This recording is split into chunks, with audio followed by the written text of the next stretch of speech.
Chapter 4. Never say what you wouldn't do. I answered this question. I explained. That's what I'm going through right now. He had a baby, and we haven't gotten the results yet. I quickly realized I was running my mouth too much. Despite what I was going through with my husband, I didn't know this dude to be telling him this. Oh, Jesus. I stopped talking. He asked if I had cheated. I told him no. I said I believe in my marriage vows. I would rather divorce my husband than cheat. I said I don't mess with clients. I don't mess with my money. And once again, I am married. He interrupted and said, but you're not happy. I said, regardless, I'm still married. And your aunt Emma referred you to me. That doesn't even look right. He said, what would she say? I'm grown. I said, barely. He said, why does my age bother you? I said, why in the world? What in the world would it look like? My oldest son is 14 years old. You are 8 years older than him. Not to mention the fact that my nephew is really fond of you. You're a football hero to him. His hair was finally finished. He asked for a hug. Why did I give him a hug? We both left out at the same time. I locked the salon. On my way to get Jackson from school, I got a call from Mercer. He said, can we meet up? I said, you don't give up, do you? He said, no. I said, no, I'm married. He said, you said that. I said, you're a client, and this ain't no Usher stuff. I know he didn't think that I was going to be the stylist and he was going to be the celebrity. I said, boy, bye. I told him I had to go. I made it to Jackson's school. Jackson got in the Jeep and asked if I saw Mercer Anderson again. I said yes. Jackson knew Mercer's appointment was today. I wasn't thinking about Mercer. We had a basketball game tonight at Seth's school. I was coaching, and I needed my head in the game. Plus, I just did his hair and just got off the phone with him. I didn't want to talk about him anymore. He had me feeling things I haven't felt in a minute. It was when he touched my back. Jackson was now telling me his stats, telling me about the Jets and how dope he was at Jackson State University. Jackson thought it was funny that his name and the same name as the school name. He asked, do you think he would sign a football for me? I told him I would see. That night, after the basketball game, we won. He started texting me, asking me if I wanted a side piece. I asked, what is a side piece? He said, well, normally women tell me what they wish their husband would do, and we do that. He explained sometimes it's being intimate. He said sometimes we just hang out. I told him no, I don't know what I wanted, even if I wanted to do anything with anyone else, let alone him. He was just a man boy who I didn't need to be with. We talked a little more. Should I text? Should I say text? I told him hands down. We talked a little more, or should I say text? I asked questions about football. He asked me who my favorite team was. I told him hands down Cowboys. He said, how can you be a Cowboys fan and you're from California? I said, California has too many teams. California has 4 football teams: the Chargers, the Rams, the 49ers, and the Oakland Raiders. He said, I wanted to play for them like my father. I said, which team? He said, the Oakland Raiders. I did mini camp with them. I never asked why he wasn't with the Jets right now playing. It was October and in the middle of football season. I made a mental note to ask. We continued to communicate for the next few days. He had my attention. He asked to meet up. This time, I went in and said yes. We met in St. Louis at Forest Park. I picked there in hopes that no one, not even my husband, would see me at Forest Park. That was the go-to spot when me and my brother Austin would sit on the big turtles and watch the cars pass on the highway. We always talked about what we went through and how people treated us. I lived in St. Louis for so long, I know where to go.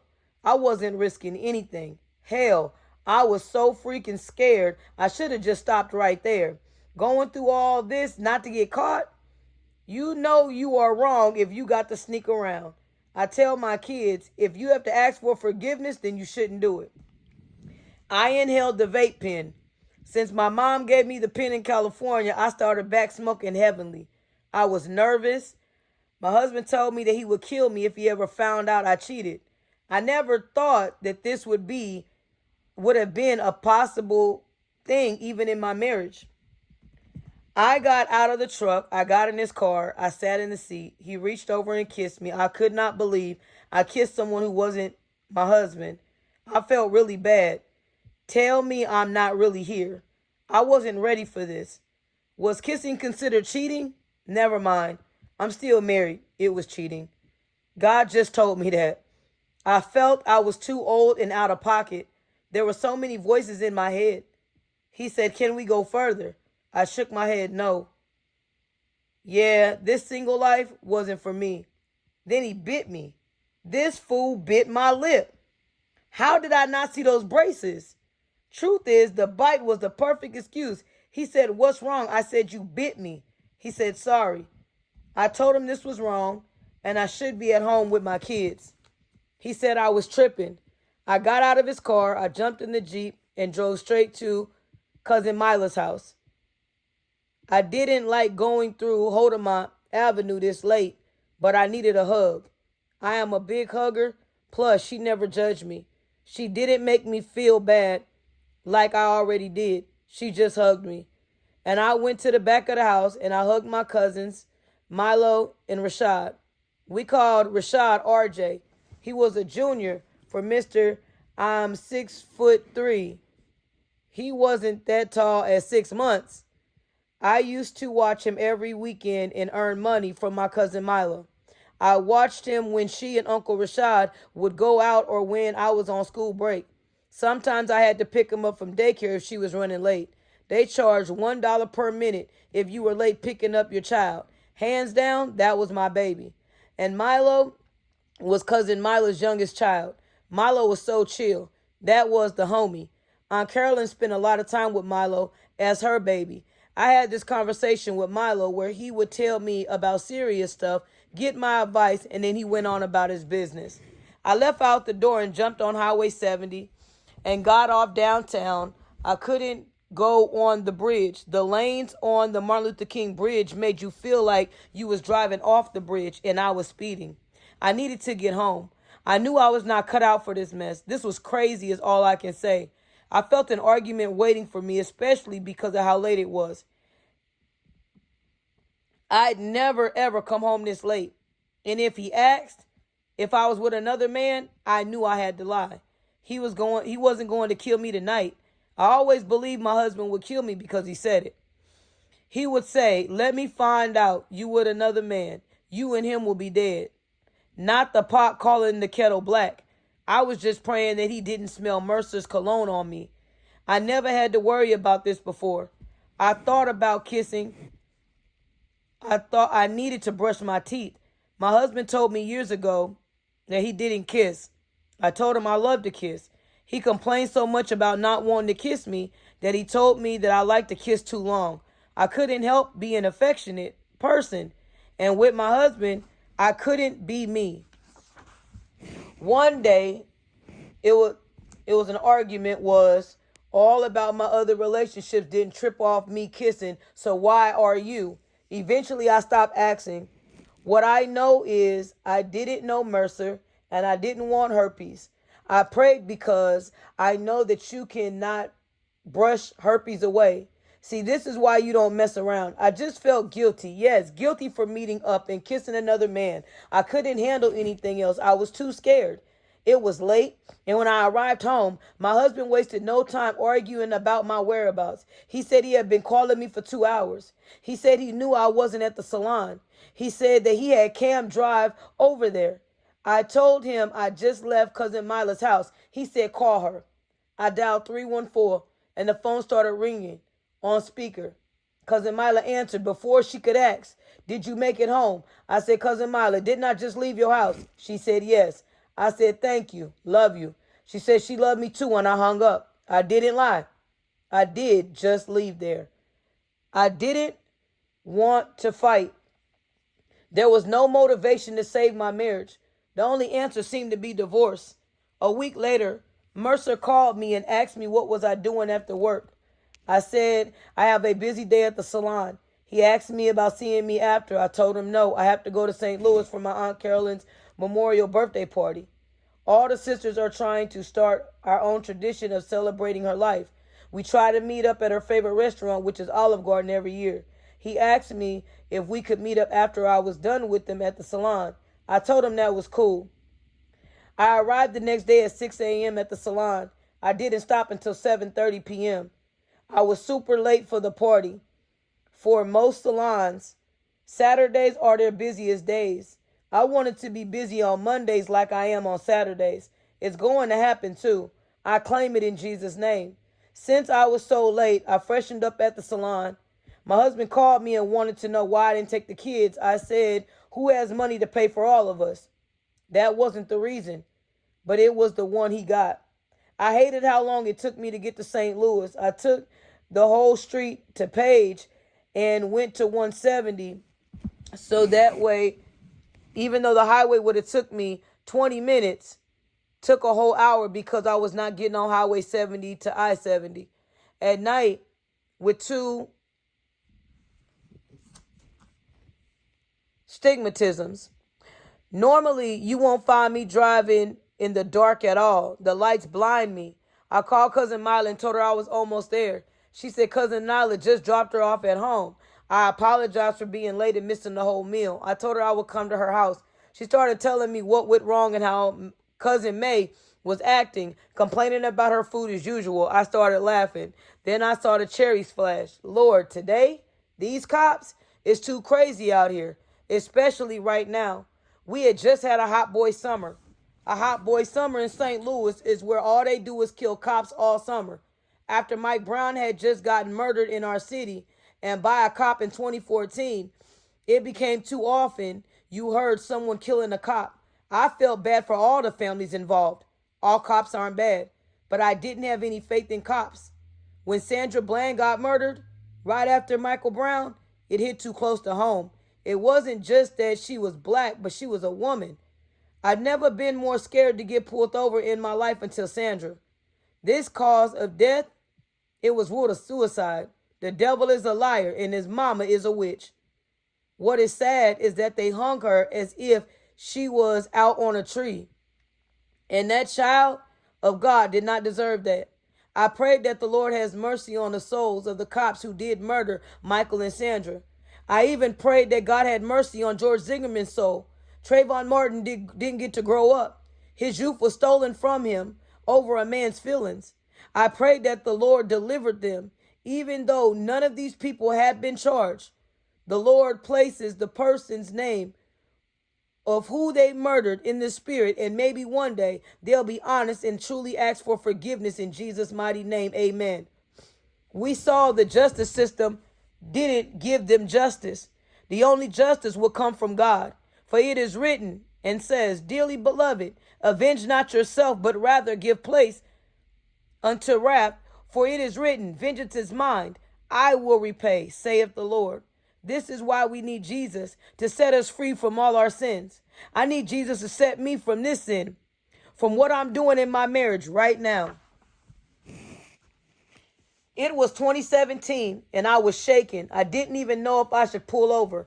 I continued driving until I was unable to turn back into Jack in a Box. I saw your light, sir, but if I get killed, someone will be witness to see it, were my thoughts. The cops don't understand what that did to me watching Mike Brown lay in the street dead for hours. Where was the respect for his human life? Where was the respect for his family? We watched on. We lived. No one went near the police. They wanted to show us that we don't matter as black people. And according to them, we don't matter. When you purposely let someone's life lay in the street bloody for hours, you're making a very big statement. We will murder you and leave you in the street. And who is going to stop us? Now black women are being murdered too. I was trying not to cry. I felt like my life was over. Jesus help me.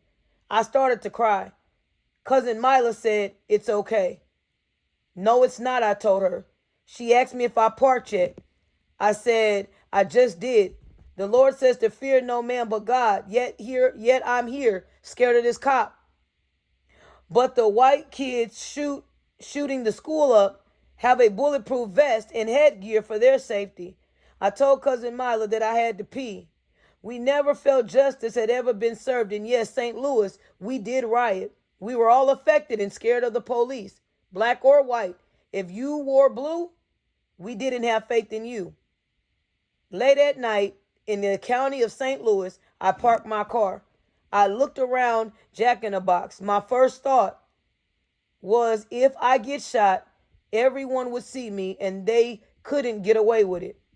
My mind stayed on Sandra Bland because she got stopped for failing to use a turn signal. I don't know why he pulled me over, but I know I did not want to die, and definitely not like this. It doesn't feel good knowing that you could die at the hands of the police. My kids were my only concern. Who would take care of them? I didn't have life insurance. I knew I would die one day, but Jesus, not by the hands of a cop. I continued to cry harder. They used to not touch women, or so we thought. Not knowing the outcome of a simple traffic stop turns into murder. I thought about my children some more, and I told Cousin Mila if they shoot me, tell my children I love them. And she said, I need you to calm down. I said, my hands are up. She said, keep them up. I said, as scared as I am going to have to leave them up. She said, look, Alita, what I do know is you're not going to get killed. I said, the driver's window motor stopped working, and in order for me to explain to the officer, I would have to move. She said, I need you to look at the cop with your hands up and say loudly, my driver window does not roll down. I said, I'm too scared. If I move my hands, they will think I got a gun. I need to roll down the window to talk to the police. She was crazy. I was not moving my hands to get him a reason to shoot me. She told me again in a different tone, like a big sister tone, tell him your window doesn't roll down. I did what she said. I looked over and his hand was on his gun. I said, it's on his gun. She said, what is? I said, his hand. Why would his hand be on his gun? I just continued to cry until finally, with my hands up, I told him I had to roll the back window down. Once the window was down, the first thing he asked was if I was okay.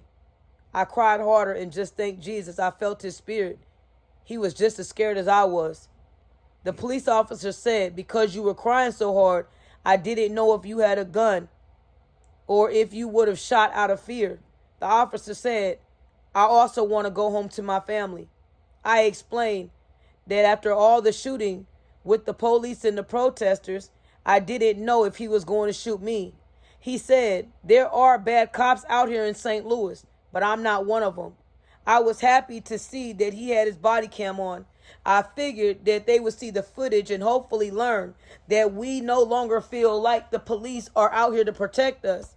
He waited until I completely stopped crying, then proceeded to give me a ticket for my taillight being out. Yes, I forgot about the taillight.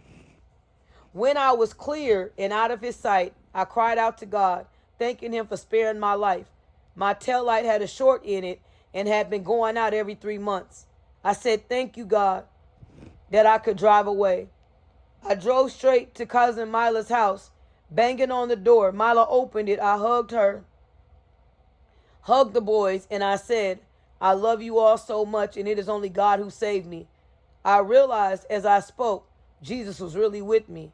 I got in the car, still thanking God. I realized I never called my husband.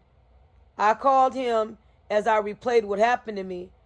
I told him I finally understood how he felt being pulled over. I was always scared of my husband as a black man because they always handcuffed him first and then asked questions. It was the fear I told him that hurt me the most. To know that this man / police officer could take my life and could walk and still get to be with his family. Ricky said, I love you too. Please hurry and get home. I was flying home. Highway 70 to 64 to get back to Illinois. I was not taking the streets today. I just prayed that I wouldn't get pulled over on the highway. I made it home. I went to each of my children's room and kissed them. And thank God that I finally made it home. I realized something happened to me tonight. God showed me, number one, I was scared of the police. I had to pray that God would release that spirit of fear that was in me and send it back to the pits of hell where it came from. I know not to fear man, but God. Second, if I had died, would I have been happy with my life? Needless to say, I never met up with Mercer. I didn't even think of him until the next day. I wondered that if that was me, was blocking me from what I was doing. Nevertheless, it was a wake-up call, and I wanted to live. It was Sunday. I took my daughter Alex to the salon, and I left the boys with Dad. When I got to the salon, I looked at myself in the mirror. I had one side of my hair shaved off like Alicia Keys. It had been cut like that for 2 years. For my birthday, I had the age of 33 put in my head. I had stylists come to us. My brother Eli is so cold with designs. I did every design I ever wanted. I walked by the mirror and I saw this sad person. I still didn't see beauty. I saw low self-esteem, loneliness, hurt. I wanted to be free. I said, Mama, a little nickname I called my baby girl. What would you say if I cut all my hair off? Alex said, cut it off. I said, you think I won't? Alex said, cut it, Mom. I went on Facebook Live, waited till I had a little feed, and I pulled all 13 inches of my hair in a ponytail and took the scissors and started to cut. With every snip, I smiled. I was seeing the old me die. Insecurities being removed. Another snip. I wasn't my mom or my dad's child. I was just Jesus' child. I was his creation. Another snip. I deserved to be loved, but I needed to learn how to love myself. Yes, I did. Angela Bassett. Just cutting the hair part. Comments were coming through. Alex started reading them to me. Comments were asking if I lost my mind. One comment said, do you know how many people would pay for your hair? My brother said, are you having a seizure? My baby sister started calling me, asking me what was wrong with me. Then I went to the Clippers. I thought of Tony Braxton. I grabbed the number 4 guard to leave a little bit of hair on top, and then I grabbed the number 1 guard to cut off my sides and my back. I touched the back of my head. It was so silky and soft. It was cut real low. I felt that hook my dad was talking about. I really did have a hook head. It was so pretty. I kept looking at myself, looking for myself. I saw someone I had never seen before. I am beautiful, I said. I saw my face with no makeup. I took out my lip ring. I took the eye ring out. I said, lady, where have you been? I replied, waiting for you to see you.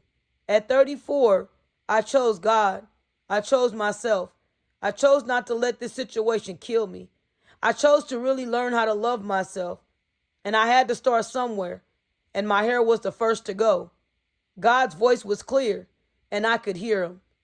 When my black hair was right above my butt, of course, I enjoyed the attention. I wanted my hair down to my feet, but my motivation was my mom. I couldn't have her in my life, so I wanted to look like her. We saw pictures from her when she was young, and her hair was past her butt. I know she is Dutch, but in all her pictures when she was little, she looked like she had Spanish in her. The first time my hair got cut wasn't my choice, and it was my mom who did it. When I got in the 2nd grade, I had really thick hair, and I didn't know how to do my own hair. I didn't think I was supposed to know how to manage my own hair in the 2nd grade, but my mama said I didn't comb out my hair. So mama told me to come outside in the backyard, and she took the scissors, and she got to cutting. I cried. I went to school the next day, and I was bullied by the kids. They said I looked like a Spanish boy. It was really short, like an inch. I hated what the kids said about me. I had vowed to never cut my hair. Why did she have to do that to me? Mama wondered why I felt like she always hated me. I never thought that I would have the guts to cut my hair short, ever. This time, I cut my hair because I merely needed to. Grandma, I miss you, pretty lady. Even she told me before I moved to St. Louis, when you grow up, you're going to have short hair. Aunt Marion was standing right there. She said, short like that? No, ma'am, not me, never. I love my long hair. After last night with the police, I saw my Heavenly Father showing me, my child, you must love yourself. How can you say you love me but not love yourself? I thought I knew that answer. I love you, Lord, because you've shown me all my life. You were there even last night. God told me, daughter, love was the greatest commandment. How do you love everyone but you? A tear fell. That hurt. Because God was always right. Last night lit a fire in me. I kept saying I wanted to live. I asked God, why am I on this earth? What is my purpose? For the first time in my life, I wanted to live and not just exist. I wanted to do new things, new hair, new life, new woman. I thank God he blessed me to be a hairstylist. I was on cloud nine. Alex actually cried. She took my hair and washed it in the shampoo bowl and dried it. I laughed. This child is crazy, Jesus. I said, Alex, didn't you say cut it? She said, yes, ma'am, but it's gone. Really gone. I was smiling. I couldn't wait to get home and show off my hair. When we got home, Shiloh said, why did you cut it, Mama J? Wow, he didn't even say hi. I said, do you like it? He said, it's really short. I wish it was back long. Matthew came upstairs from the basement. He said, Mom, you cut your hair. It looks pretty. My Ricky walked in and looked at my head and looked at the cut I did. I said, you like it, baby? He said, you just won't quit cutting it. I said, so you don't like it? He said, it's gone, and I'm not cutting your hair for you. You look bald-headed. I said, well, my long hair didn't keep you from cheating, neither were my bald head. This was the moment that he couldn't steal. I didn't care. I knew I looked beautiful. Toni Braxton, 7 whole days beautiful. I love this new me. Where did this confidence come from? You go, Jay. I said. Mercer stopped at the salon to say hi. He said, why did you cut your hair? I told him what happened to me. He said, I like your hair. I liked your hair the way it was. I told him it would grow back. I liked him. But, sir, your opinion right now was not asked for. It's not about you or my husband. The things we say in our head. He was so cute. He said he had to go work out. And after that, if I wanted to meet up after last night, after my last client, I didn't answer that. When I tried to meet up with him, I got pulled over and almost lost my life. It was Friday, and the turkey leg man had just dropped off my food. This man made the best turkey legs. Mercer came and gave me a hug. I smiled. It just felt nice. I showed him my plate. He got a piece of turkey. As Mercer was leaving, he passed Donna. She stopped at my door of my room and saw Mercer leaving and said, Jay, he is fine. I know he heard her. I started laughing and smiling. She said, I saw you on Facebook cutting your hair and I like it. So who is he? Honey, I need that number. I pulled her into my room. She said, what's his name? I said that he was mine. She said, Jay. I said, yes, ma'am. She said, Ricky. I said, a whole baby. She said, I'm sorry. I told her it was cool, but just keep it to herself because no one needs to know my business. Shoot, I was tripping off his age. She was praising his age. She said, girl, I never thought you would leave Ricky. All you ever said is, I can't wait to marry Ricky. And when I get married, I can't wait to have kids with my husband, Ricky. She was shocked. I was shocked. She remembered how much I loved this man. Look at us now. Mercer came back to the salon. I started eating my turkey leg. I asked if he wanted another piece. He grabbed a piece and then asked me to call the turkey man back. I called the turkey leg man back. He said he was right up the street. Mercer said he wanted two of them. Donna wanted one. She asked how much and what came with it. I told her $7 and it came with a roll and a vest soda. Donna was staring at Mercer and back at me. She said hi. He introduced himself. She said, "What do you do?" He said, "I'm a pro NFL player." She asked who he played for. Mercer said the Jets. Why did he have to tell everyone who he played with? I saw he sought attention. He already had on all the gear. She was smiling from ear to ear. I shook my head. Please get your food. Then she asked one question. She said, "How old are you?" Mercer said 22. In my head, I said, Jesus, I wish he would stop talking. He gave Donna a hug and she smiled, said he smelled good. Mercer was smiling. I started laughing and she said, "Ain't nothing like a man that smells good." He hugged me and left. Donna was all in my face. She said, "Jay, 22, huh? How did you meet him?" I said, he's my client's nephew. She said, "When did this start?" I said, "Late October." And she was questioning me about another man. I found myself still loving my husband, still trying to see what God saw, because right now I didn't see it. I was not mad at God. What would I be mad at him for? He didn't tell my husband to betray his wife. How could my husband let this happen to our family?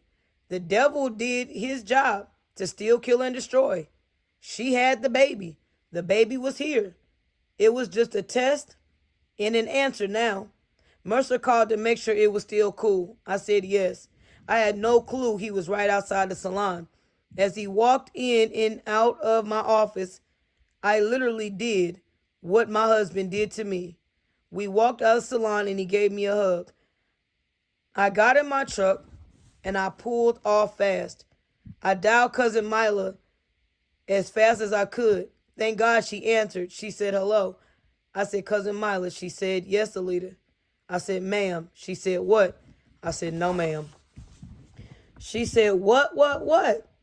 I told her everything that happened. I said, "I think he used protection." She said, "Why would he do that unless he was trying to get you pregnant?" She said, "All you can do is call him and ask him. But after you ask him, you need to decide if someone would do that without your permission, if you should continue this." I said, "Ma'am," and then got off the phone. This is why I shouldn't have cheated. I was concerned about diseases. I was scared to get pregnant. The worst thing was I had just added a soul tie to my life and had no idea what was attached to this man. I was 12 minutes away from home. I made it home. My husband was gone, thank God. Matthew and Alex were downstairs. Jackson was downstairs with Shiloh, which was a surprise. I talked to Sharon today and she said, "I'm coming to get the boys for the weekend." She sure did not, but I would deal with her later. I jumped in the shower and got cleaned as fast as I could and then got dressed. Alex came in and said, "Hey, Mom." I said, "Hey, honey." I started talking to my daughter about her day. I felt guilty. I asked myself, what did you just do? I tried to smile, and she was talking, but I was frustrated. I couldn't believe I went this far. I didn't know this dude. All I knew was he was a pro football player. This was making me think of every disease. My head was spinning. As I tried to call him, all the kids came together, jumped on the bed, and wanted to talk. They told me about their day. I asked where Dad was. They said that he was with the neighbor Jamie at JR's. I said, okay. I knew JR's was the bar and what to expect that night. Sharon called and asked if the boys or any of the kids needed anything and to check on Jackson's asthma. She told me she was still looking for a place and she couldn't stay at the hotel too much longer. I asked about her mom. She said, lady doesn't want me there, and I don't want to be there. June, Sharon's mom, was always bailing her out. She was a nurse, and she has been there for Sharon since I've been with Ricky. I asked the Lord to let her find a house. We got off the phone. Couldn't even ask why she didn't get the boys. I guess she told me. I called my mom and talked to her for a while. We were almost done with all the paperwork for this house. California has a thing where they will pay your mortgage for 18 months, and my mom was getting ready to be able to save her money and be debt free. It was a lot of paperwork. Everyone in the house was disabled. My disabled mom was the caregiver for my disabled Uncle Steve. It was a blessing that he was even still here. He was my uncle who was in a coma from alcohol poisoning, and they said he would never wake up. But God, he was still here. My mom and I, for the first time, were really building a relationship together. It felt nice. It had been almost 2 years. Today I said, Mom, I know all your money is getting ready to be straight, and despite me helping you with the closing of your house, she cut me off and said, yes, honey. Mama doesn't know anything about computers. I said, I know. But we have been building a stronger relationship. And since you really don't need me anymore, I just wanted to know, are you going to be done with me? I don't know why the Spirit had me ask, but I did. She said, no, sweetie. I love what we have, and nothing will break that. I wanted to believe her, but I couldn't shake this. I prayed my mom didn't just use me to help her get a house. Dealing with the VA hasn't been easy. That was the government's money. They wanted my mom's husband to prove everything, and they didn't own a computer. Sometimes they called me 3 or 4 times a day as if I didn't have my own life. Then they sent me vapes for my time. I didn't care about any cartridges. I had begun enjoying talking to my mom all the time. Once this went through for her mortgage would be paid for 18 months. I was not sure what we had left. I never stopped wanting a relationship with my mom. She is my mom. I texted Mercer next and asked if he was up. He said, yeah. I called him. He answered. I said, did you use protection? He said, is that a problem? I gasped for air. This dude said, what? I asked, why wouldn't you? He got quiet. I asked, when was the last time you got tested? He said, August. I said, it's November. What if I came up pregnant? He said, what would you do? And I told him, keep it. I don't believe in abortions. But I'm not trying to have any kids, especially not by a 22-year-old. He said, I will use protection next time. Next time? Who said there would be a next time? I hung up on him. I prayed I didn't have any diseases. I prayed that I wasn't pregnant. Not the first time you cheat, you get knocked up. Baby, bye. I called Morgan, and she told me to watch him. She said that is sneaky. Later that night/morning, Ricky came in the house. He didn't argue. He didn't ask me anything. He came on my side of the bed and kissed my forehead and said, I love you. A tear fell. Why did you do this to our family? I just had relations with another man. Why couldn't all this just go away? I tried to act like I was asleep. Honestly, anytime Ricky stayed out, I didn't go to sleep until he was on his side of the bed. I didn't have faith in Mercer, and after that stunt, I needed to fall back on him.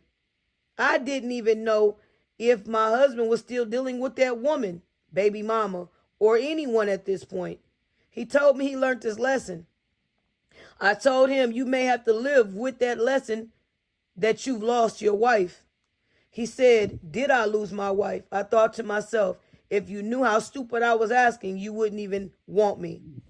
I stayed busy at the salon, made no time for other people, just my kids. A couple of weeks later, I saw Mercer's gold car parked at CVS. His phone call wasn't a surprise. He asked me what time my client was coming. I told him in 10 minutes. He came in the salon and gave me a hug. then sat down at the dryer and waited for my client to come. I was so happy for my client to show up on time. It was integrity. They shook hands, and my client said to Mercer, "I follow you on Instagram." Mercer told him he appreciated it. Mercer hugged me with that annoying pat on the back and left. I think he did it just to annoy me. Integrity said, "He likes you."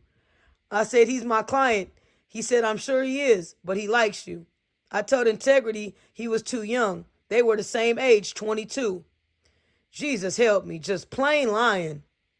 I couldn't let anyone think for a minute. Not me, not the owner, who got all the kids and loves the Lord. And here's the big one. She's married. Mercer went out of town. He called me. I told him I was cool on him. He asked me what he did wrong. I said it was wrong. We stopped texting. My next client, Olivia, came and got her locks retwisted and styled. She and her husband were both military and young, 24. Olivia had already had a master's degree and married. She gave me motivation. She had an amazing testimony. She was a twin, and her boyfriend in high school was jealous of her and poured hot grease in her face. She was burned so badly. She had 5 surgeries and was still living here to talk about it. She was a rock star, if you ask me. You really do need like-minded people around you. She made me want to enjoy life. One day she pulled up to the salon on her motorcycle. She said, "Jay, you want to ride?" I said, "No, ma'am. I don't do the motorcycle thing." I told her my Uncle Abraham was a world kickboxing champion and he lived in Orange County in California. One night he was on his way home and a wild boar was in the middle of the road and he ran into it, flipped off the motorcycle. My Uncle Abraham is paralyzed to this day. Olivia has been through so much. She wanted to ride on her bike. She and her husband Greg were trying to have a baby in vitro, and it wasn't working. The baby wouldn't implant. I secretly prayed and openly prayed for her. I knew her pain all too well, yet she smiled through her pain and always came and hung out at the salon, even if she wasn't getting her hair done. Eli watched her drive off and said, "My type of girl." I said, "Bro, don't mess with my money." He said, "Sis, I got you." Olivia made sure to book her husband another appointment. He had locks as well, but had severe dryness. I used the interlocking method on them both. 2 months later, I had to comb Olivia's locks out because her commanding officer, who was black and hated her, didn't like that she had curly hair with locks. They had the curls, not the nappy look. And she sent an email saying her locks were not to their standards. As I combed them out, she showed me the letter. When you are a stylist, everyone confides in you. It's hard not to confide in them. If you do find one or two, you have to choose wisely because you don't want your business in the street. Hey, I figured if I got dirt on you, you can't tell my business. I was laughing, but very serious because I didn't tell my client's business to other clients unless there was a testimony to help them. If it's a testimony, I still won't use their name. I just have some of my clients that rock with me real hard. I couldn't tell anyone I had been with Mercer. That was something that I would have never done because my marriage vows meant a lot when I said them. I wanted to be with my husband and only my husband. I didn't want to be with no other man. Now I felt numb. I didn't care. I was faithful. Look where it got me. I was loyal. I stayed when his own mom told me to leave him. I had been that ride or die. And look where that got me. I didn't party. I didn't go out to the clubs. I literally went to church with the children, went on countless trips with the children without him. I did everything I thought I was supposed to do as a wife. I prayed for him despite it all. And he would not step inside the church. I went to bed that night wondering, did my husband ever feel bad for cheating on me? Ever. He must have felt me breathing. He turned over and asked me if we could talk. I told him no. I was drained. I didn't want to talk about it anymore. He said, no, we need to talk right now and see where this is going. He continued, and I caught an attitude. According to him, we needed to figure out if we were going to be together right now. I didn't like talking to Ricky, knowing he had been drinking. I said, I don't want to talk about it. Plus, you were drinking. He said, what does that have to do whether or not you will stay or leave? He continued talking. Then he grabbed me close to his chest. Jesus, he smelled good. That Issey Miyake. I loved the way it smelled on him. He had just gotten off work. It was about 12:30 a.m. He wore it for years. I missed laying in his arms. He said my coworker told me about the DMX concert and asked if I wanted to go.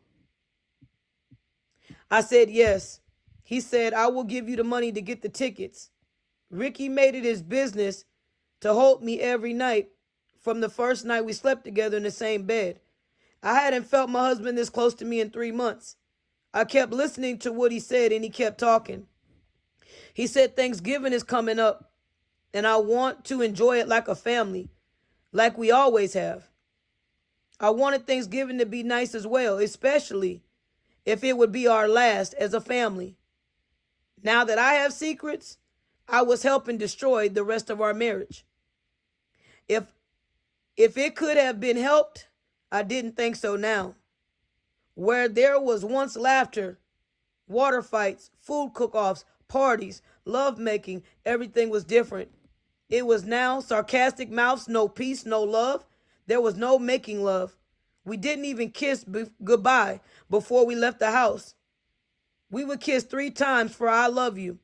The only kissing we did now was no longer. We didn't say goodbye or I love you. I needed those results now. However, I didn't say a word.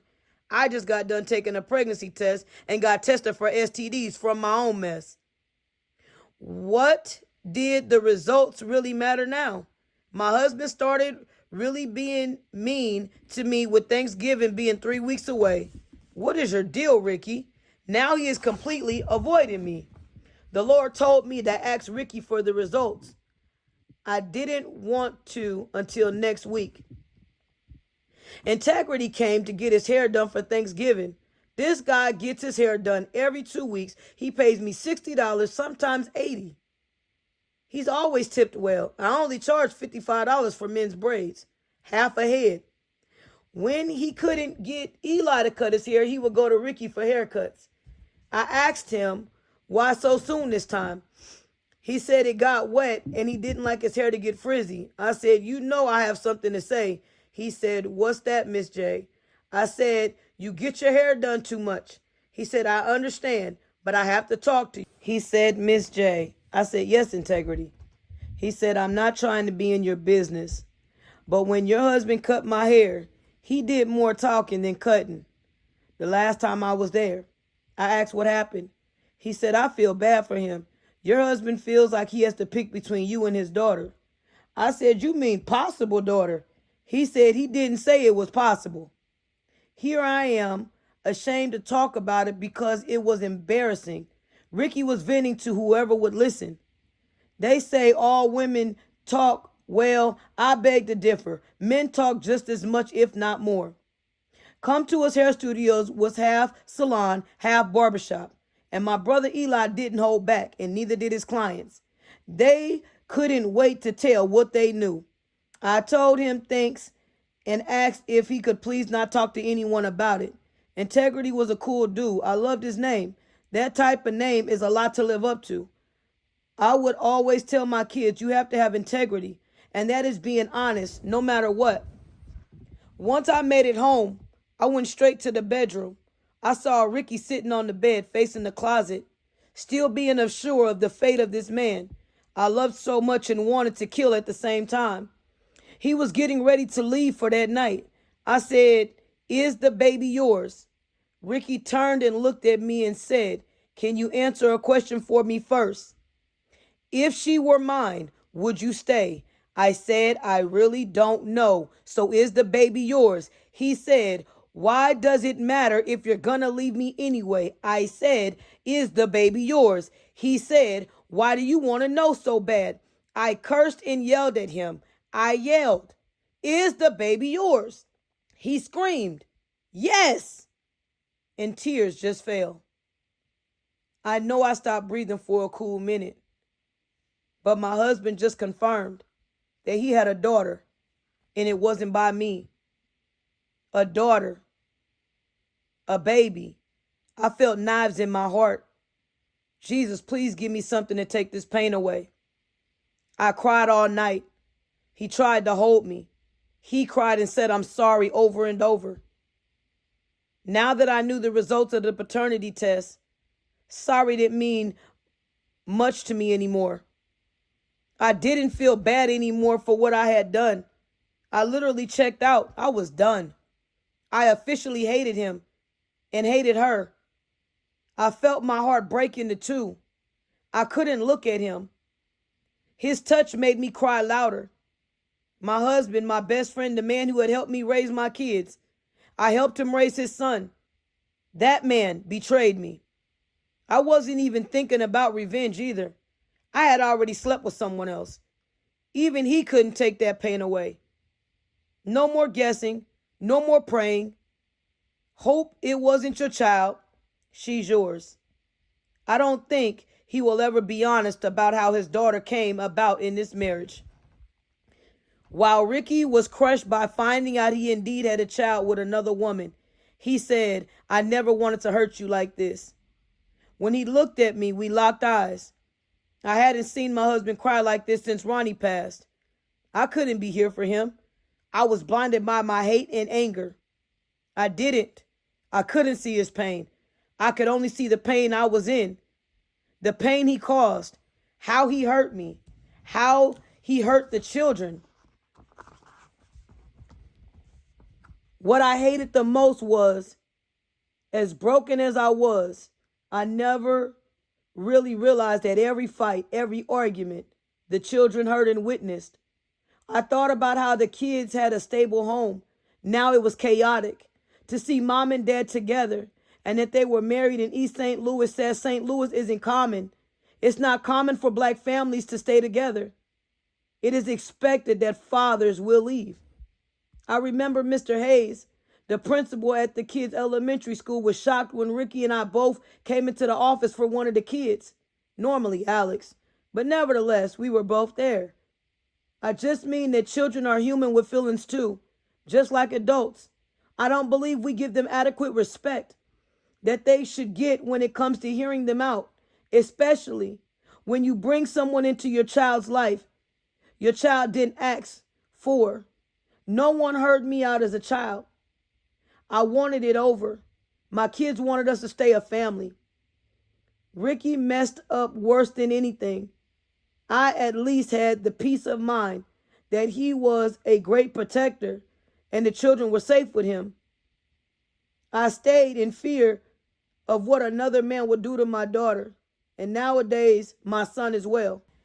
I had a lot to think about ever since Sharita got murdered. My heart broke for her son.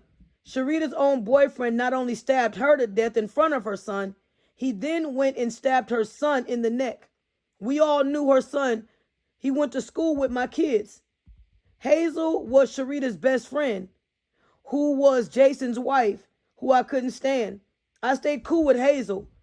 She played the last voicemail with her son witnessing it all. He screamed, he is stabbing her. And that was right before he got stabbed in the neck. It was only by the grace of God that he was still living. I had a lot to think about if I was really going to leave him, especially for my children's sake.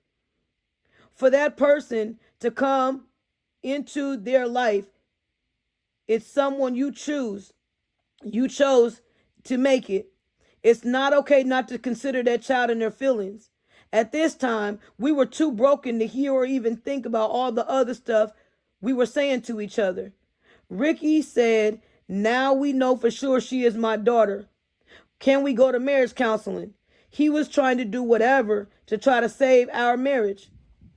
I heard what he asked, but all I heard was, you are 99.8% the father. Every word that comes out of his mouth, I hear 99%, you are the Father. I didn't hear you love me. I didn't hear anything. All I could make out was, you are the Father. I turned into Ricky and saw the shift. I was acting like he used to act towards me. We switched roles. He wanted to be loving. I didn't care at all.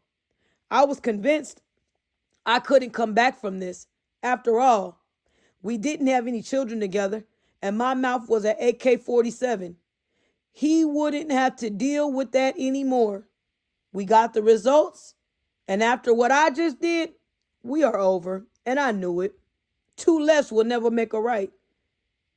I am not trying to be mean or disrespectful, but in my heart and in my mind, we are divorced. All we need now is the actual paperwork. After all of this, there was no guarantee my husband wouldn't do this again. I thought about what I had been through to keep this marriage together. I said I prayed for Ricky. I worked my butt off. I took care of the kids. I made sure I held it down no matter what. I made love to Ricky almost every day, if not twice a day. I believe that what you won't do, another woman will. Nothing I did kept him. He could now be set free. Candace having his baby was her having what belonged to me. I told him we need to get a divorce. He said we have children that we're raising together and we need to make it work. I said, well, you have a kid with someone else. So what does it matter? After dealing with Shiloh's mom, Sharon, what makes you think I want to deal with another baby mama? He said, you don't have to deal with her. I said, how? When she texts my phone, she spies on my social media pages, then sends me text messages to you. I can already see what this is going to be. Sharon is a mess in her 40s.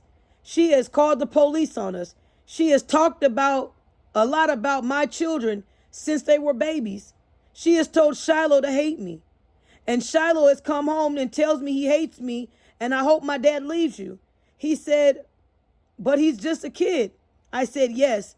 And he has said hurtful things to me. We have had Shiloh since he was 5 years old and had custody of him since he was 6. This woman is bat crazy and she has a lot of mental issues as well.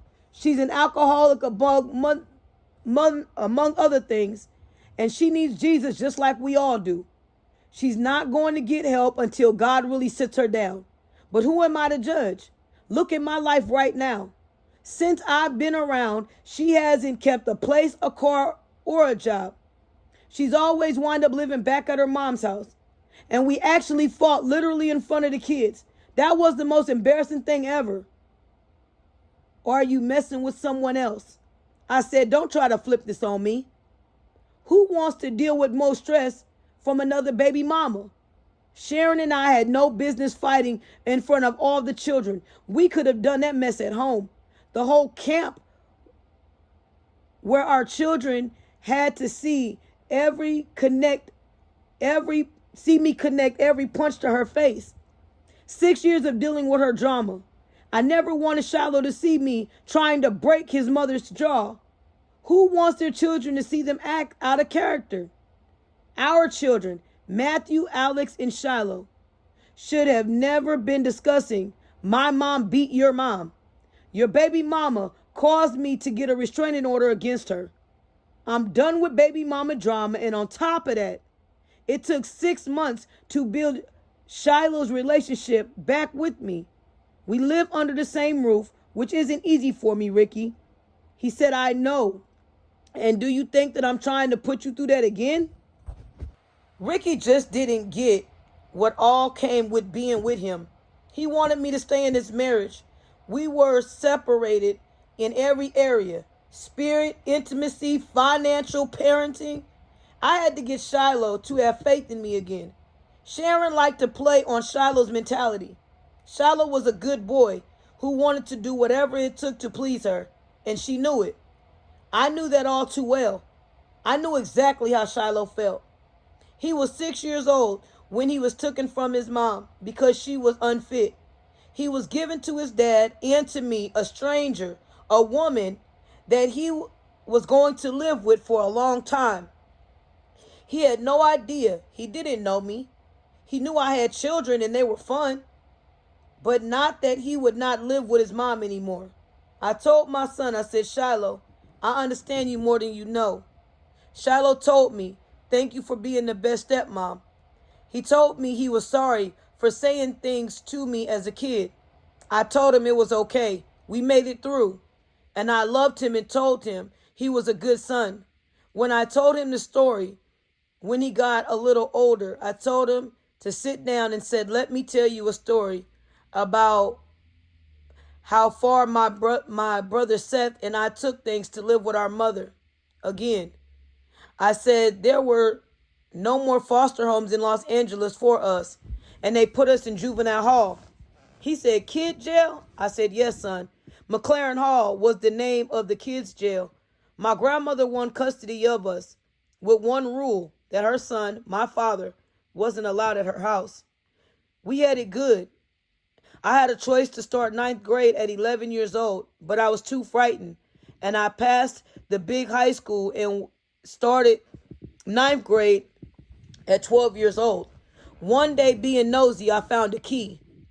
And it went to a safe, and I opened the safe, and I saw $10,000 in cash. And it was a huge stack of food stamps. We didn't know my mom was on meth at the time. She told us that she would be able to come back and live with her if we gave her the food stamps and the money we found in my grandmother's safe. We were 12 and 13, the best home we could ever live in, and we jeopardized it because we wanted our mom. When my grandma found out, she kicked me and my brother out, and we were sent back to my mom's.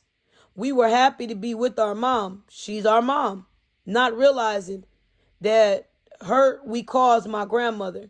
2 weeks later, my mom called Child Protective Services and told them that she did not want her children. I yelled at her and said, why would you do that? My brother cried when they came for me first. The social worker was trying to take me to the car. My brother was holding on me tight. Seth said, no, don't separate us. I was crying. I told my mom I hated her. Why was she doing this? Charles and Lizzie watched as my mom gave up her own children. Charles and Lizzie were my mom's dope dealer boyfriend's children. They were standing next to our mother. Shiloh said, Mama J, I'm sorry. I said, it's okay. I've always had a soft spot for kids. That's why I understand where you are coming from. That's why I never said anything to you about your mom. I've always tried to make sure that I treat you as if you were my son. Shiloh gave me a big hug. And you have always treated me like you had me. Thank you. Then he walked out. A tear fell. I would definitely not know how to do anything else but love him. I know how I was treated in foster homes. I know how I was treated by my own parents. I definitely wasn't going to treat him like I was treated as a stepchild. My stepdad used to beat us. My little sister Summer dad put us between two chairs and beat the crap out of us for trying to run away.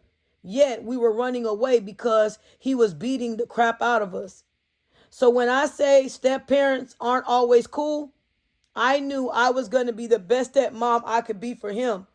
I knew the love I wanted to feel from somebody. My someone was my grandma. She gave me that love. I just didn't know if I could do this for this new baby. I kept having visions of her running to his arms saying, Daddy, and me breaking down. It was a lot to consider.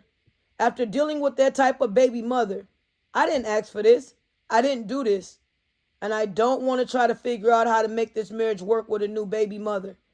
I helped raise Shiloh, and I have been hands-on with him, with education, food, and clothing, the whole 9 yards. Now you want me to do this with some baby mother? Why? Because we're married? Those vows did not say take care of extra children. I couldn't fathom what position he had put me in. I also saw that what I was doing wasn't right. I needed to file the papers, then move on. Since I felt bad, I hit up Mercer and told him it was a mistake again and that I was cool on him. I really was starting to catch feelings.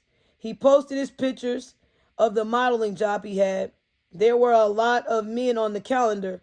A couple of weeks later, he posted a picture with him with a football. The caption was, "I never thought I would see the day you switched up. It's all love." I knew it was to me because I felt the same way, but I wanted to do it right. It was all done now. Ricky didn't spend less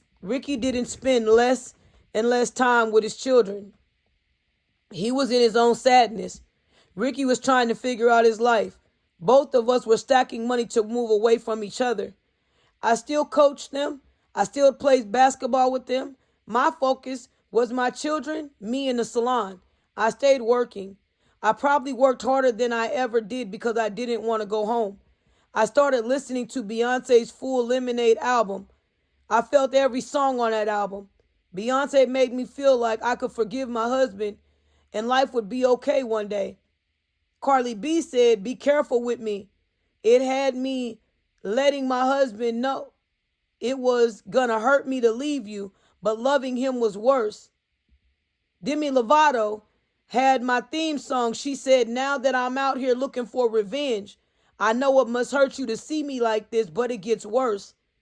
I wasn't the only person singing that song. Cousin Mila came over and got her hair done, and she was listening to it. It became the theme song to leave. I got heavy into social media. I'm on here acting like I am single, just like Ricky did. Not one picture with him. When he was home, I was gone. Queen Naja had me singing. She said that when I turn into a savage, don't ask me why. Give you a taste of your own medicine. And I was moving like he used to move. He was really getting mad with me. More and more, I wanted out of the marriage. He started telling me, "All you do is care about yourself. Every time you take pictures, you don't let me be in the picture. You don't do anything with me anymore." He started really getting jealous and accusing me. He said, "Who is he?" "Who is who?" I asked. Mercer got back in town and came for a week. He called me and told me he was here. I didn't think it was possible it would be a second time. He sat down in my salon chair. I said, "What's up?" I sat at the dryer. He said, "I hate coming back here." I said, "Where?" He said, "Washington Park. That's where my mom lives." I said, what do you hate?" He said, "Having to watch my back all the time. I worked so hard to get out of East St. Louis and make it out alive." Mercer continued, "I am scared for my life every time I come home." I asked what happened in college. Mercer said, "I went to Jackson State University. I was a football star. I slept with a white girl and she screamed rape. The trial charges didn't stick because she was lying." I thought to myself, this is starting to get very deep. I said, "Well, thank God for that." He said, "Yes, thank God. But even though I didn't do it, which I didn't, once you are accused, you're always looked at. That doesn't look good when you're trying to get drafted." He didn't open up like this on the phone. As a matter of fact, on the phone, he was rude and never responded. And he even took the feature off so you didn't know if he read the message. Now here he was. I hated getting attached and wearing my heart on my sleeve. This is why the Lord tells us in Jeremiah 17:9, "The heart is deceitful above all things and desperately wicked. Who can know it?" God knew my heart. And I'm not even supposed to be in this situation according to God if I was being obedient. Now my heart lusted for him. I started having thought to him and I really together. Soul ties were real. And I was a whole married woman, whether I liked it or not.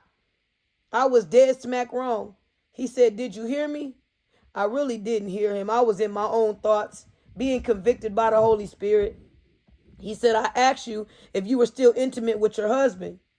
I told him the truth. I said, "No, I'm not. I can't sleep with two men at once." We continued talking until he got a phone call from his mother about his dog. He said, "Man, she is tripping." I said, "What do you mean?" He said, "She keeps telling me to get my dog before he puts my dog out." Mercer handed me the phone and showed me a beautiful blue-nosed pit. He said, "If I need somewhere to put my dog for a while, do you think you would be able to do it. I told him yes. Seth looked at me like I was tripping. I had a miniature poodle, for Christ's sake. Where was this dog going to go, and what in the world would Ricky say? Then again, I didn't tell him I was getting a divorce. I did tell him I was getting a divorce. I had no reason to believe my husband would be a factor. I just knew that until I was divorced, I was dead smack wrong, period, and it didn't feel good. I was actually scared of God for my punishment, for I was directly breaking my vows to God and his commandments. Look what he did to David when David slept with another man's wife and then had him killed. Nathan the prophet told David, for not keeping God's commandments, this will happen to you. And one of those things was the son he had by her would die. I wondered what punishment Mercer would have for sleeping with all these married women and doing it on purpose because he felt scared of a relationship of his own age. He said, you know what, Jay? I feel like we have an unbreakable bond. Yeah, an unbreakable bond to hell. I almost choked when I said that in my head, so I smiled. We hugged and walked out of the salon together. I thought to myself, me not being intimate with my husband is the reason Ricky is accusing me, and stayed mad. When I made it home, I couldn't make it to the shower. As soon as I opened up the bedroom door, Ricky said, who is he? I said, who is who? He said, the dude you're cheating with. I said, I'm not a cheater like you. Ricky said, you love making love too much. I said, I know you're messing with someone. Are you with someone at the salon? I said, I don't know what you're talking about. He never paid me any attention like this before. Ricky normally didn't care. He kept saying, are you messing with somebody? Is it the young dude in the gold car? I said, what young dude? He said, the one Sharon called coming out your office. I said, he had an appointment and he was in my office because he was signing a football for her son, Jackson, for Christmas. I tell you, never trust someone who you fought. Better yet, the Bible says, trust no man but God. I have both her sons living at my house, and she tells Ricky this mess. He said, it might not be him, but I know you're messing with someone. I can feel it. I couldn't say anything else. I understood exactly how he felt, because when he would be messing around with other women, I'd get sick to my stomach. If he felt that, I couldn't say that he was lying.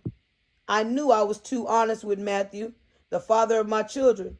We saw how that played out. I got beaten after I admitted I was with someone else. And it didn't matter if we weren't together. Matthew believed I would never do it. Telling it all made me a punching bag. I'm not dumb enough to tell anybody anything that I did because I didn't want anything to happen to me again. Tonight, Ricky wouldn't let up. He was on me, grilling me. He said he was sick of not being in any pictures with him. He said, you leave, no kiss goodbye, you don't say anything. I never knew when you make it to work. Then you're always at the gym working out. Ricky asked if it was someone at the gym. I said no. I didn't want to fight, so I walked out the room, got in the shower, and chilled. Finally, Ricky left the house. The next day I went to work. And once those kids made it out of school, we went to the YMCA for basketball practice before the game we had that night. Seth just liked the fact that I was his mom/coach. He slipped up and called me mom during practice. It was nice to hear, mainly because I got to live my dream to be a basketball coach. Thank you, Father God, for the opportunity. I may have not made it to the TSU or to the Women's League, but I feel like as long as I'm a part of the game, I'm okay. My big cousin Shiloh showed me how to play basketball in Philly. My grandmother flew us out there. Shiloh's parents were my uncle and aunt, and they're super rich. Seth and I felt like we were living like crap compared to them. The first time she bounced the ball, I heard the sound of freedom. When I first picked up the ball, I felt in control. As a kid, you have no control. You're just watching everything happen to you. Shiloh has skills I'd never seen in a girl. When she came from Philly to come visit us in Cali, she brought a basketball. They even had her into a AAU. She went to basketball camps. I just had a ball in a dream. Grandma used to get on both of our heads about dressing like a tomboy and was quick to put us in a dress. That became something special between Grandma and I. We started watching women's basketball. Our favorite team was Tennessee State University. They were always in the Final Four. I told her I would play for the Sacramento Monarchs one day. She said you would have to really practice. Trying out as a freshman in high school at 12 years old isn't easy. Those girls was 14 and 15. Needless to say, I didn't make it until my senior year in St. Louis when I played for Sodan International Studies. What recruiters are really coming out to see us? Vashon or Beaumont maybe, but we looked at the name of our school and it was definitely international. We had this girl on our squad named Tara. She was the coldest senior ever. Sammy was cool too, but her breath was always funky. And that's why I think people gave up the ball. I also got to play college ball at Forest Park Community College. And that was not going to take me to the WNBA. After Grandma passed, I switched up on that dream and wanted to coach. I said, how dope would it be to coach my own kids? Uncle Reggie does it. His kids play every sport, including his daughter. Now look at God. I am at my son's game coaching. Last night's game, though, was rough. We played the same school at the beginning of the season. They dusted us, and this was payback. Thomas was one of my favorite players because he was so free. Thomas was in the 6th grade, and whatever you saw them do in the game on TV, Thomas did in the game. Kobe and Iverson mixed together, and you had my Thomas. Kobe was coachable and free. And Allen Iverson, well, he was just free. And so was Thomas. As free as Thomas was, if I yelled man to man, he would do what I said. He didn't look back, but he listened to my voice. And he got the other kids on the team to do so. Thomas' biggest downfall was he was a hothead. If he missed a shot, he took it to heart. Oh, Jesus, if we lost the game, he was the kid crying and saying I could have done it better and that it was his fault. I had to calm him down many times. Coaching this team helped me stay focused and not fall apart with my own personal mess. Thomas had gotten out of the hospital the night before with having an asthma attack. We were watching him closely during practice and told him to sit out and call the plays for his teammates. We made sure he didn't overwork his lungs. Everyone did good.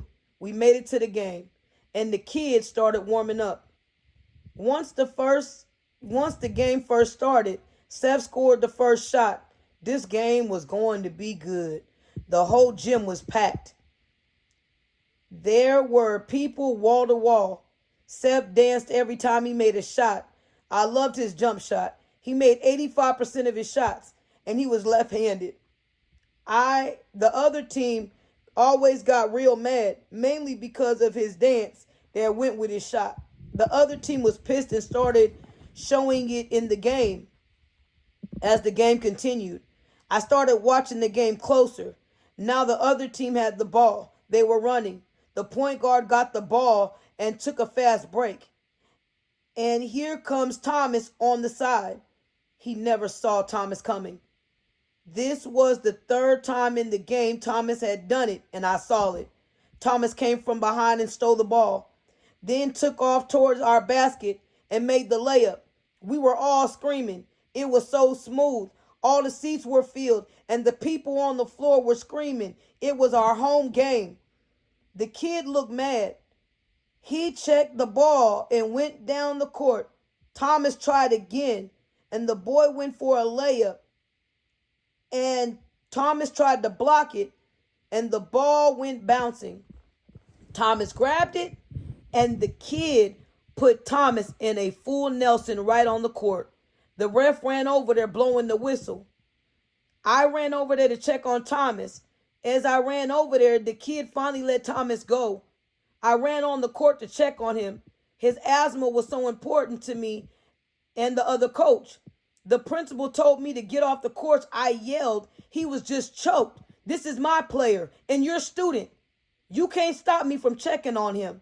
I tried my best not to curse since we were at a kid's game, but this principal was out of pocket.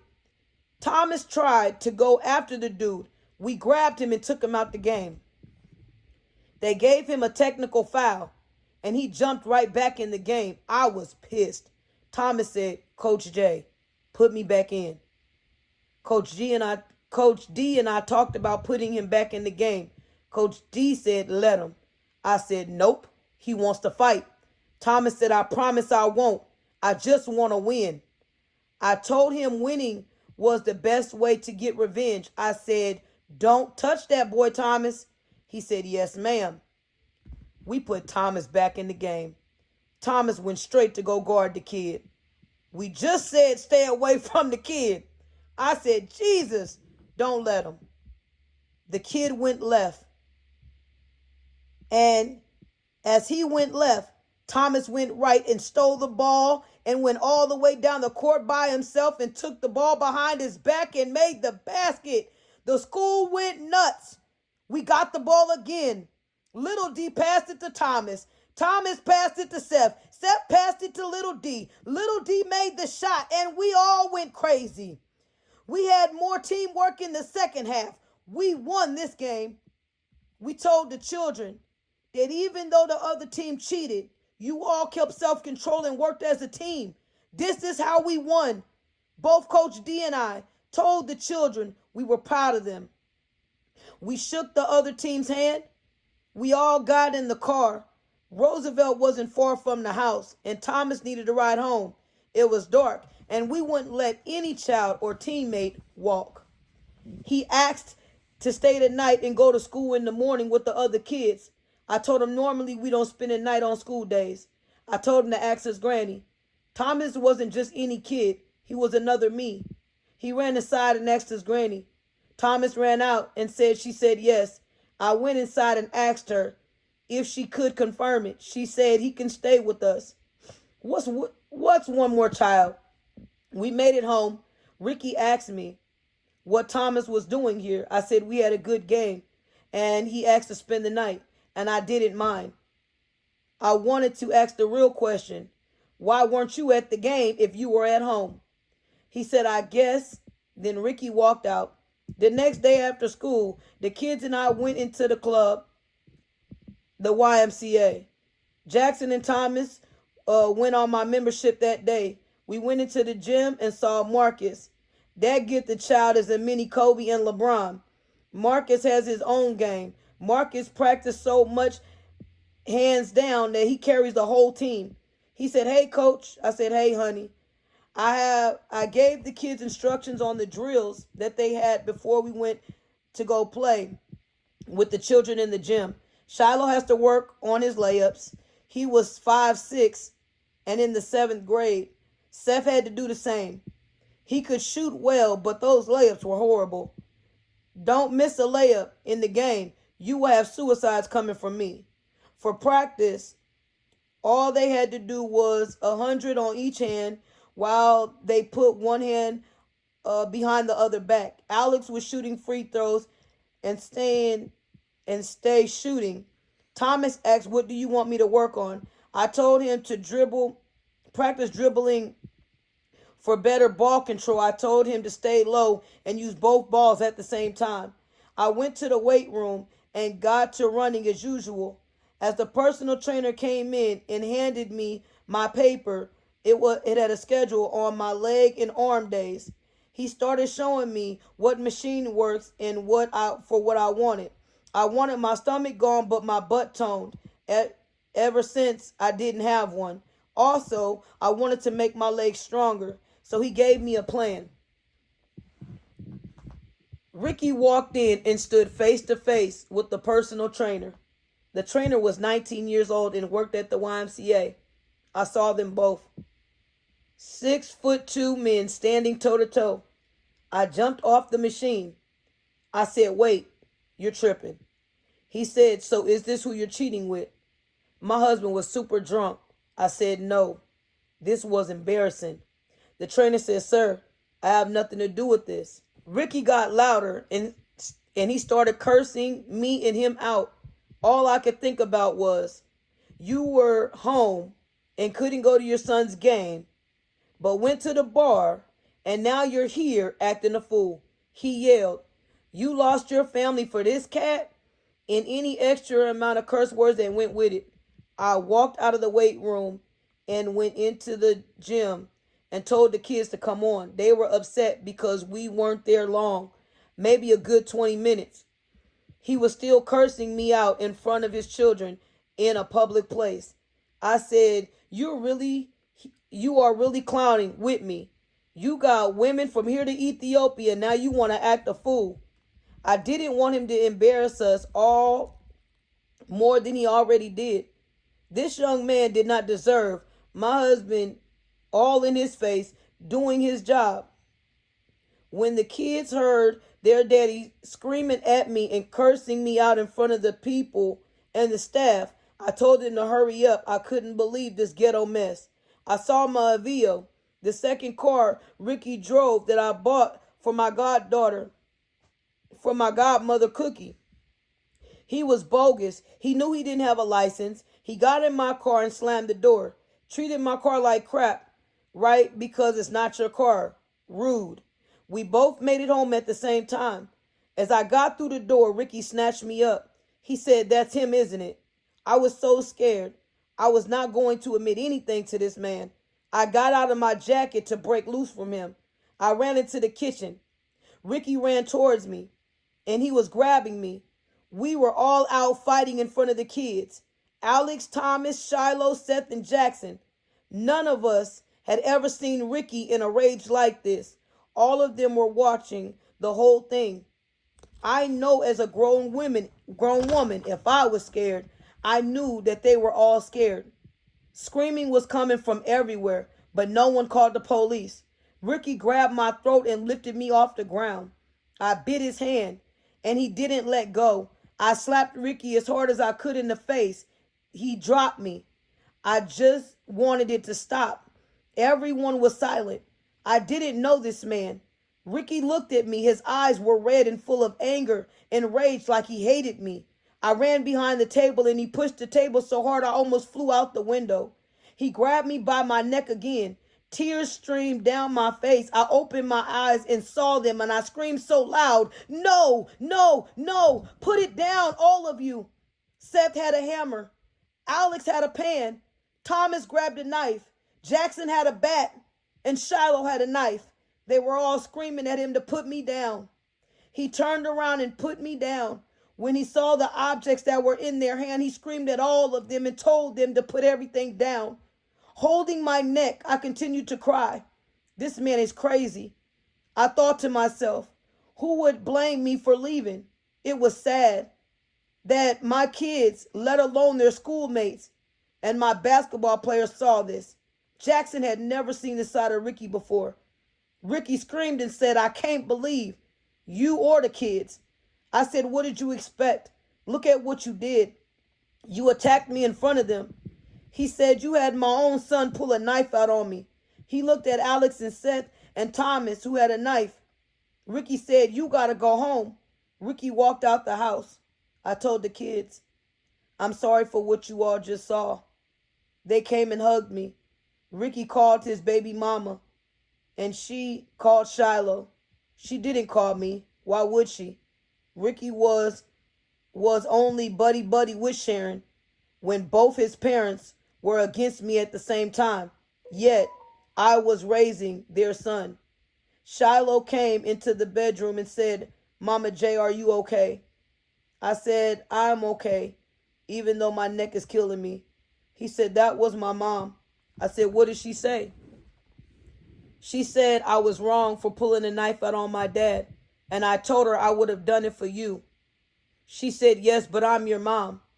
And I told her Jay is my mom too. She yelled at me, then hung up on me. I said I never wanted to see any of you pull nothing or go against your dad, Shiloh. He said, Mama J, I would never let anyone hit you or hurt you, not even Dad. You are raising me and you are my mom. And I would protect my real mom, so I will protect you too. I hated the hatred I felt towards Ricky was unreal. I said I never wanted to see any of you pull nothing or go against your dad, Shiloh. He said, Mama J, I would never let anyone hit you or hurt you, not even Dad. You are raising me. You are my mom. And I would protect my real mom, so I will protect you. The hatred I felt towards Ricky was unreal. Why did you do this in front of the kids? I hated all of this. I got in the shower. I prayed. Then I went with the kids and prayed with them and told them to go to sleep. They hugged me. That night, all the kids slept in Shiloh's room upstairs. I got up the next day sore. I woke up mad. The kids got up and went to school. Ricky's mother called, talking a mess. She didn't care if I was okay or what her son did in front of these kids because he didn't tell her what all took place. She continued to go in on me and said, how could you have your kids pull knives out on my son? I spoke and said, is that all he told you? Bye, Sadie. And I was not going to let her nor her son bully me. I got dressed and went to work. Last night was too much. Mercer called me on the way to work. I told Mercer what happened. Ricky was going to World War III over the wrong dude. It was the first week in December. It was normal freezing weather for St. Louis. Mercer wanted to meet up, and I did too. But after last night, I wasn't trying to. When he made it to the salon, he saw my neck. He got so mad. He asked, where was he? I said, it's okay. He said, it's never okay to put your hands on a woman no matter what the situation is. I saw I was too far in with Mercer. I said, you got to calm down. I can't have you fighting over me. Mercer said, I said, I will handle my husband. We will be divorced soon enough. He hugged me and kissed me and we became intimate. I know that this was the wrong time for this, but it happened anyway. Once Mercer left, 15 minutes later, Ricky was standing in front of me. I jumped. I said, how did you get in? Ricky said, I opened the door with my key. Oh God, I forgot. I gave him a key. I said, why are you here, Ricky? I was more scared than anything. This was too close of a call. Ricky said, who is he? I said, who is who? He said, stop playing with me. I said, so what is this, round 2? Last night wasn't enough for you? Ricky said, you had my own son pull a knife on me. I said, I didn't do anything. That was you going crazy. He screamed in my face and said, Alita, who in the hell is he? He grabbed me by my shirt and threw me through my salon room door. My back started stinging from the wood of the door breaking on my back. I was screaming, stop. As he slammed me on my station, I hit him, I kicked him and cried. I bit him. I called Sadie, his mom, on speaker. Sadie said, well, you had his son pull a knife on him. I said, your son is putting his hands on me in my place of business. He just did that last night. Ricky was yelling, Mama, she messing with someone. Ricky started choking me. I cried out, Ricky is choking me. She yelled, let go. Let her go, Ricky. He kept cursing. She yelled and I yelled, let me go. Ricky took the phone and threw it. I just kept crying. He punched the station and said, let me find out. And he walked out and left. I hesitated on going home at all. I was too scared. This was getting worse. A few hours went by. Ricky called and asked how many clients I had left. I said 1. He said, all right. No one was in my salon but my brother Eli. I lied to stop Ricky from expecting me to come home. I really didn't want to go home, but I needed a shower. I stayed a little longer at the salon and talked to my brother Eli. I was glad he had came to work today. I told him how Ricky was acting. He said, Jay, that man doesn't want to lose you. You think that he can't feel you with another man?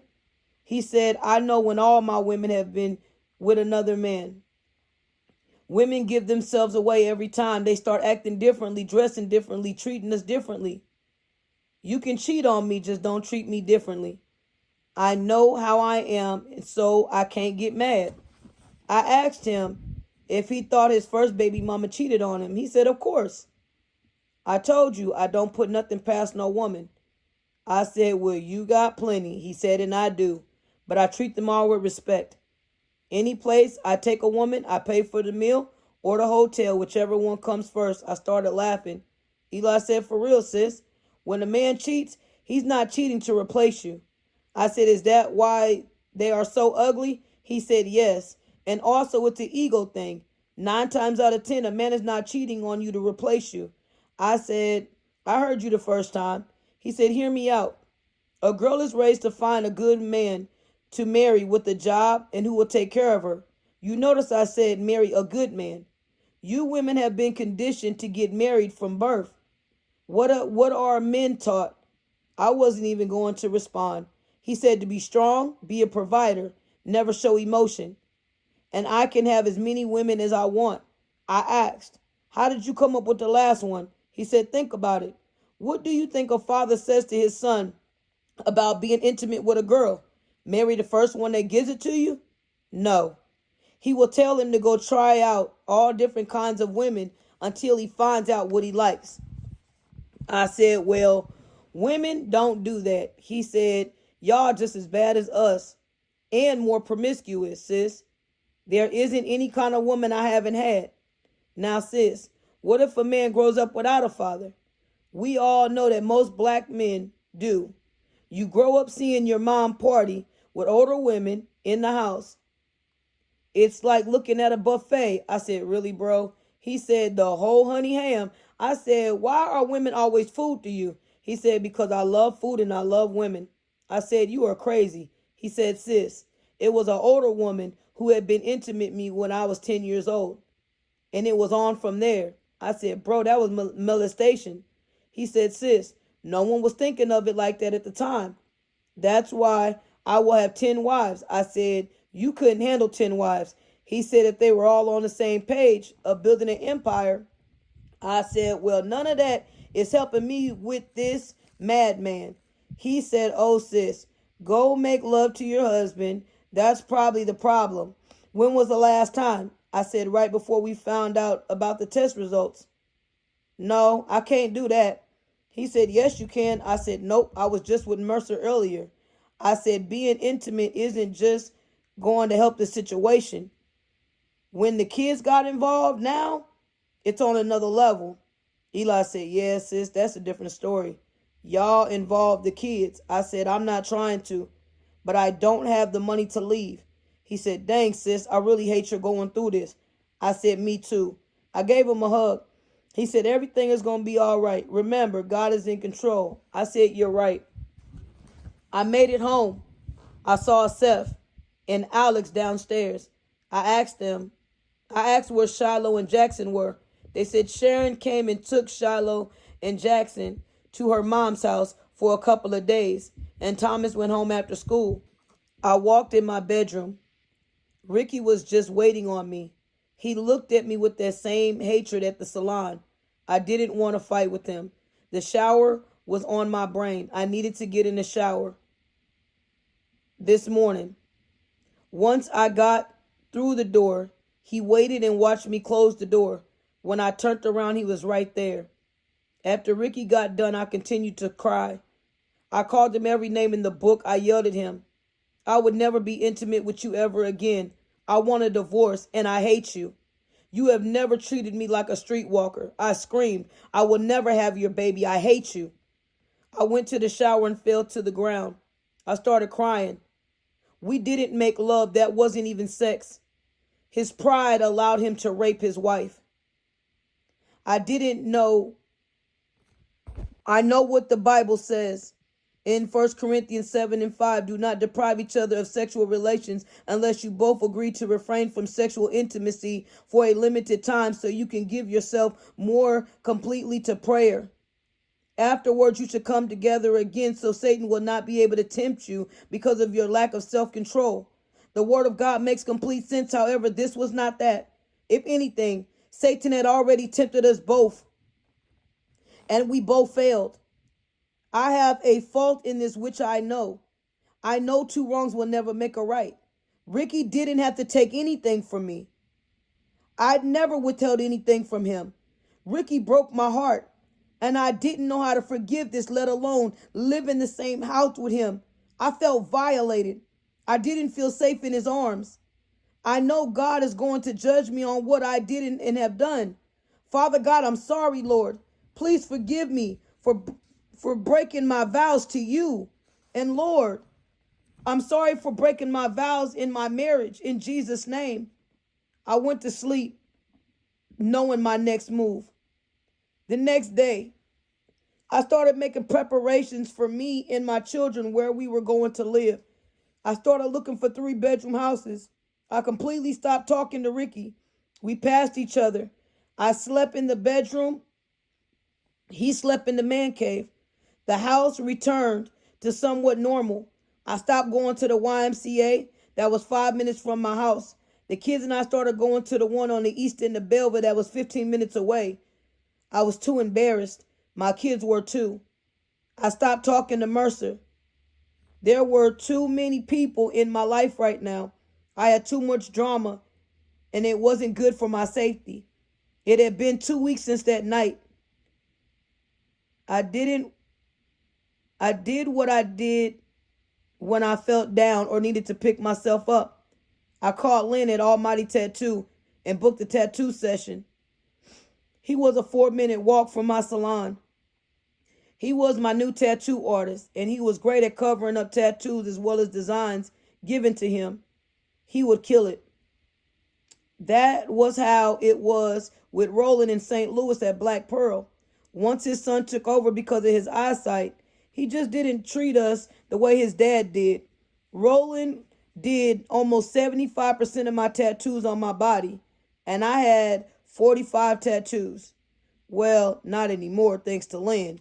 We started on this journey to make all my tattoos become united. I went to Roland every time I felt pain, so most of my tattoos consisted of pain. I had on my forearm a dagger with a rose wrapped around it. That was for Matthew when he took my child. I had one for Lex. It was a tongue licking a piece of ice. When I tell you Roland did whatever you asked, he did. I had one that said love is pain with a tear falling from it. At that time, I didn't understand that love was the greatest commandment. The people that you may love, may hurt you, but the pain is not what love is. I learned in 1 Corinthians chapter 13, verse 4 through 8, love is patient, love is kind, love does not envy, love does not boast. Love is not proud. Love is not rude. It is not self-seeking. It is not easily angered. It keeps no account of wrongdoing. Love takes no pleasure in evil, but rejoices in the truth. It bears all things, believes all things, hopes all things, endures all things. Love never fails. So I got it covered up when the Lord showed me that I had a lie on my arm permanently. I even had the tramp stamp of Matthew's name on my lower back. Roland did the original tattoo, and then he covered it up with the ocean, like I asked. Then Lynn covered it up with 2 big roses to make me look more feminine rather than a tramp. When I was younger, I didn't believe I was pretty, and my tattoos represented my artwork on my body and made me feel pretty. I still feel that way in regard to wearing my artwork on me and not on the wall. Now, I don't have to mark up my body based on my emotions. Now I have a theme: angels, butterflies, roses, and of course, my children. All of my children have asked me if they can have a tattoo. And the answer is, you gotta wait until you're 18. I was 13 when I got my first one, and look at me now, in my 30s, covering them up. I told my kids to make sure that you can still look at them when you're 80 and be happy. I couldn't tell them no. That would make me a hypocrite. I was covered from neck to toe. I booked a tattoo session. He charged me $180. I got 3 colored butterflies that went from my rib cage to my knee. It was my longest tattoo on my body. I was good until it reached my stomach. I couldn't help it. I said the other word that meant crap so many times. I told Lynn I would tip him good for all my curse words. After all, I did charge 25 cents per curse word. He said I was fine. He said the stomach and the rib cage hurts the most. I said, this badly? He said, yes. I was happy we were finished. The pain for me was worse than I ever felt. This wasn't a cover-up. It was fresh skin. I was home. I went home. My husband noticed my tattoo. He looked at me and walked out. What could he say a week later? He walked in the room and grabbed a hat. I looked at him as he was walking out. This was the longest I went without speaking to him. He looked so different. It was just really shocking to see him look this handsome, yet to be so mean. My breast hurting me interrupted my thoughts. I hadn't been touched since that horrible night. Wow, he looked like a different man with hair. My husband started growing his hair ever since Shiloh started growing his hair. My husband kept a bald fade with waves, and now he was sponging it. I loved it, but I couldn't tell this man anything. We're supposed to be getting divorced, remember? As he went to walk in the room, I asked him if we were still going to the concert, and he said yes, we already bought the tickets. You still want to go? I said yes. We hadn't been anywhere together since our first year of marriage.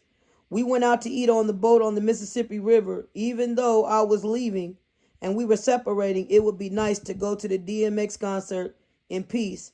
Everyone knew I loved DMX, including my husband. Then E40 from Vallejo, just like me. My husband wanted to see all of them, but mainly Scarface.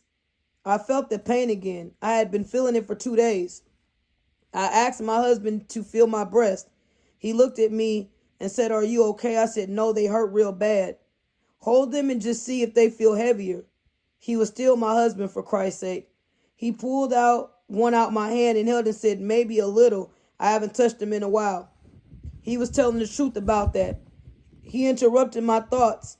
Again, he said, "They must hurt because you've been working out so much." That made enough sense to me. I had to see DMX.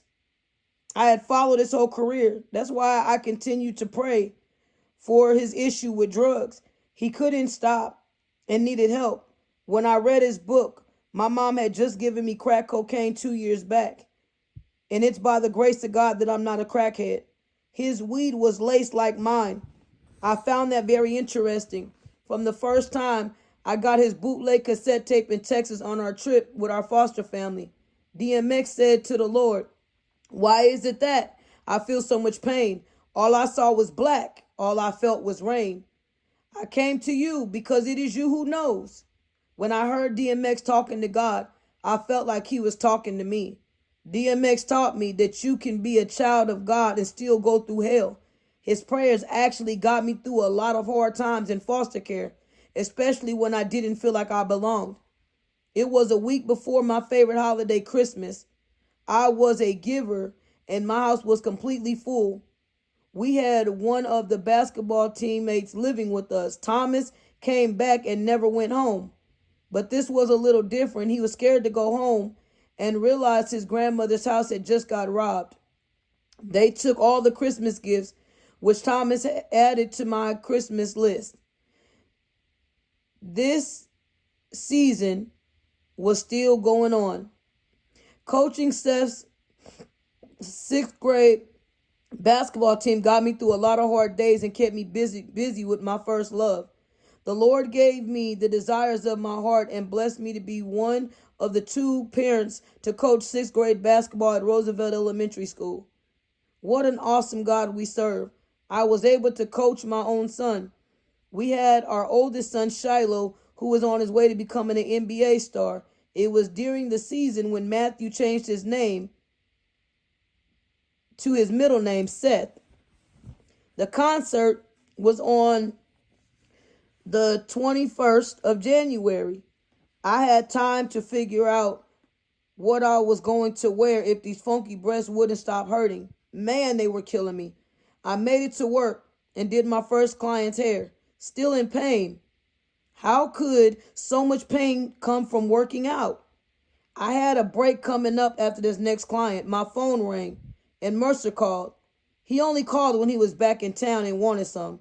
I looked at my phone and continued with my client. Why are you calling me all of a sudden? No response is a response, remember that. Since you never respond, I went to his page on Instagram. He was right up the street, working out at the college Lindenwood. He would be all right. I looked outside just to make sure his car wasn't there. I got back to Miss Sonia. She was getting a frontal lace. This was 3 hours. My breast hurting made me get done faster. She talked to me about her stomach hurting, and she said that it was an after effect of the colon cancer she had. She said they took out half of her intestine. She explained that that's why she eats.